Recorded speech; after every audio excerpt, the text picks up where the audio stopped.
Good morning, ladies and gentlemen. I'd like to introduce myself. My name is Bykov Vadim and I study in 9th grade in the Information Technology Lyceum number 24 in Town.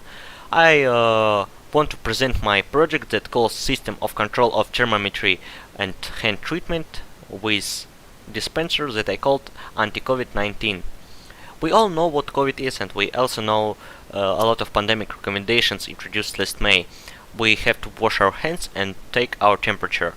That's why development at thermometry and hand treatment system will reduce contact with people on entrance of building and speed up the throughput on entrance.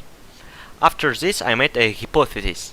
Is it impossible to assemble the prototype from improvised materials without any special skills?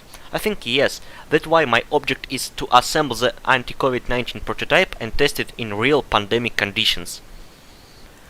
Here you can see the tasks of my project.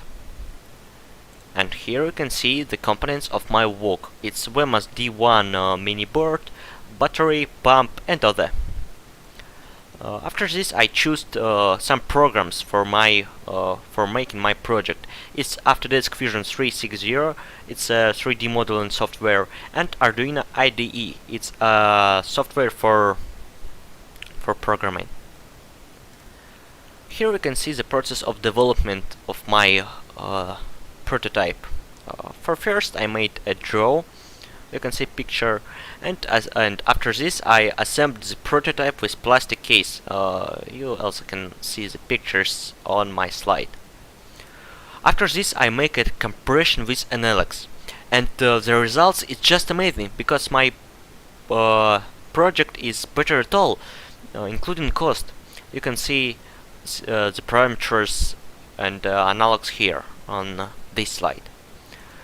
In conclusion, as a result of the research work, I developed a system for processing hands and checking the thermometry of students using improvised materials and without any special skills. The system is currently being tested at ITL number 24 in Town. It is planned to connect the processing of persons, storage and processing of data to output the results of temperature measurements in the General Register of Thermometry. Thank you for your attention. Now you can see the video with my prototype.